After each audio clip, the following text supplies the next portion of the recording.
Hello friends, कैसे हैं आप लोग। आप सबका स्वागत है आपके YouTube channel target government job पर। तो फ्रेंड्स, हम लोग पढ़ रहे हैं शब्द के भेद, और शब्द के भेद में हमने कल पढ़ा था उत्पत्ति या स्रोत के आधार पर जो शब्द के भेद होते हैं वे कितने टाइप के होते हैं। तो हमने पढ़ा था तत्सम, तद्भव, देशज, विदेशी एंड संकर।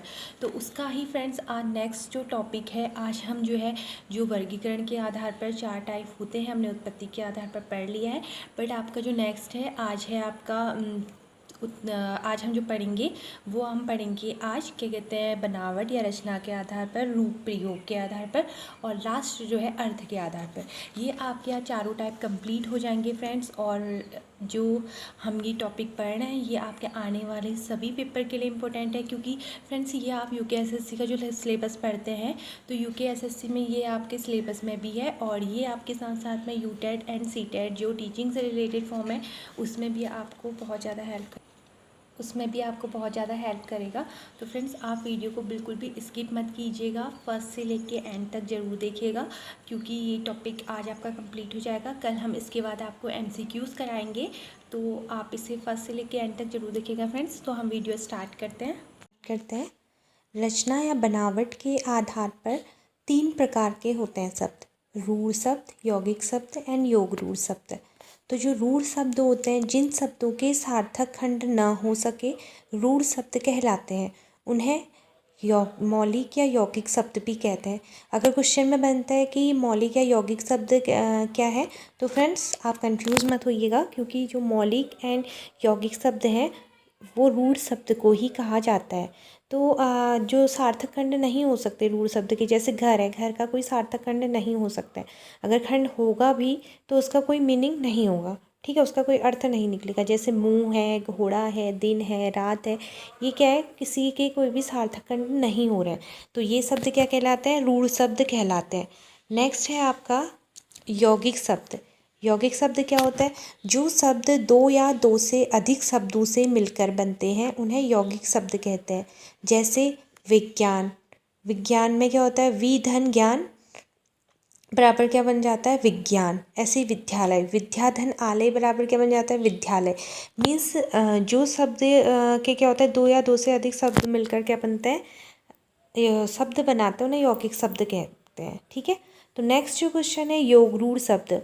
वे शब्द जो यौगिक तो होते हैं परंतु सामान्य अर्थ न प्रकट कर किसी विशेष अर्थ को प्रकट करते हैं, यौगिक योग रूढ़ शब्द कहलाते हैं। देखो ध्यान से सुनिएगा, इनके सार्थक खंड होते हैं, जैसे यौगिक शब्द के सार्थक खंड होते हैं ऐसे ही योग रूढ़ शब्द के भी सार्थक खंड होते हैं, परंतु ये उसका सामान्य अर्थ न प्रकट कर किसी विशेष अर्थ को प्रकट करते हैं।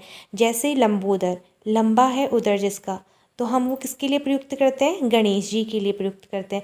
दशानन, 10 है आनंद जिसके जिसके 10 सर होते हैं, वो हम किसके लिए प्रयुक्त करते हैं, हम करते हैं रावण के लिए। और नीलकंठ, नीला है कंठ जिसका, वो हम प्रयुक्त करते हैं शिव जी के लिए। ऐसे ही जलज जो है, जलज जो होता है जल में उत्पन्न हुआ या जल में जन्मा, उसे हम जलज कहते हैं।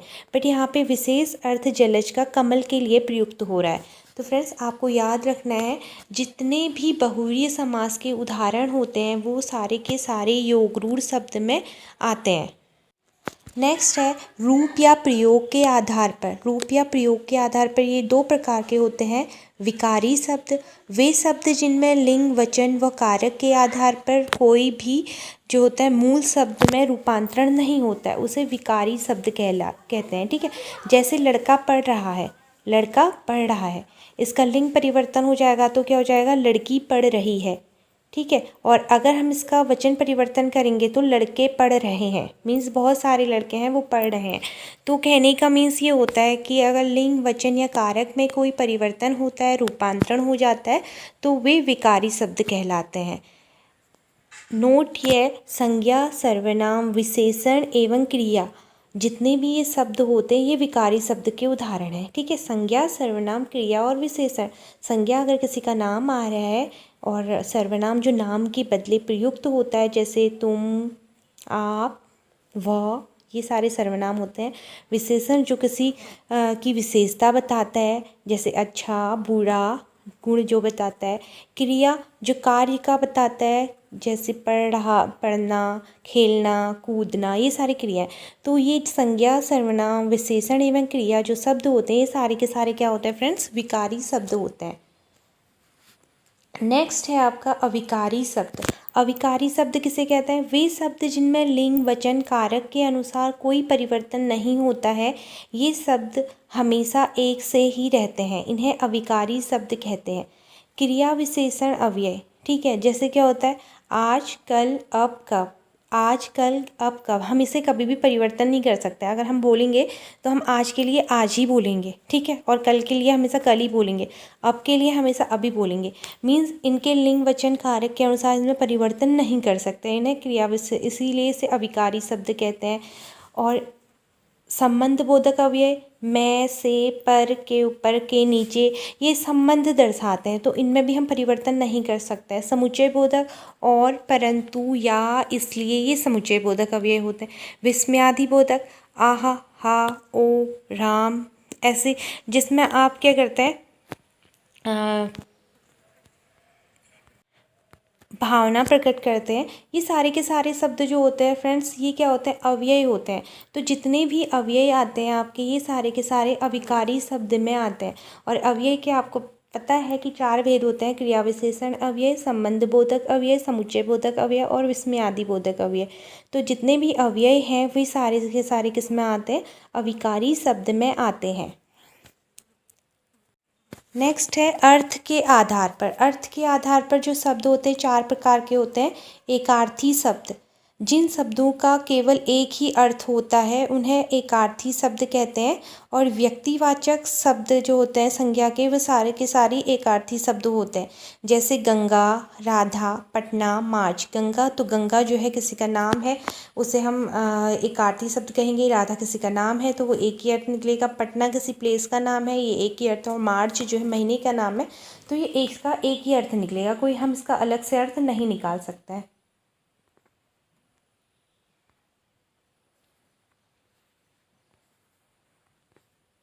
नेक्स्ट क्वेश्चन है अनेकार्थी शब्द। जिन शब्दों के एक से अधिक अर्थ होते हैं उन्हें अनेकार्थी शब्द कहते हैं।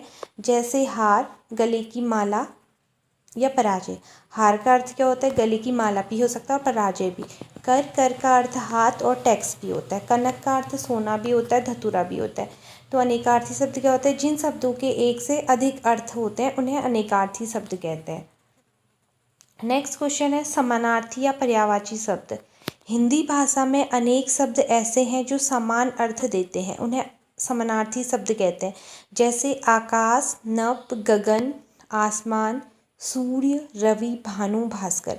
ये सब क्या है, अनेकार्थी। जैसे आकाश का अर्थ नभ भी होता है, गगन मीन्स भी आकाश ही होता है, आसमान भी आकाश होता है। सूर्य, रवि, भानु और भास्कर, रवि और भानु और भास्कर, इन सब का अर्थ क्या होता है, सूर्य से ही होता है। जो विपरीतार्थी शब्द होते हैं, विलोम शब्द होते हैं फ्रेंड, वे शब्द जो विपरीत अर्थ का बोध कराते हैं उन्हें क्या कहते हैं, विपरीतार्थी शब्द या विलोम शब्द कहते हैं, ठीक है। तो जय का पराजय, सच का झूठ, पाप का पुण्य, दिन का रात, तो ये क्या हो गए, विपरीतार्थी या विलोम शब्द हो गए। तो फ्रेंड्स आज की जो क्लास होती है यहीं पे फिनिश होती है। और हमने शब्द के भेद में जो शब्द के 4 वर्गीकरण होते हैं, उत्पत्ति या स्रोत के आधार पर, रचना या बनावट के आधार पर, रूप या प्रयोग के आधार पर और अर्थ के आधार पर, ये हमने चारों के चारों टॉपिक कंप्लीट कर लिए हैं। और इसके अब हम MCQs करेंगे नेक्स्ट वीडियो में। और मुझे उम्मीद है कि आपको वीडियो पसंद आई होगी और आपको समझ में आया होगा। और अगर आपने इससे नोट नहीं किया है तो जिसके नोट्स नहीं बने आप नोट्स भी बना सकते हैं, और जिसने अच्छे से पढ़ा है उसका रिवीजन हो जाएगा। तो थैंक यू फ्रेंड्स, हम मिलते हैं नेक्स्ट वीडियो में इसके MCQs में। Okay bye.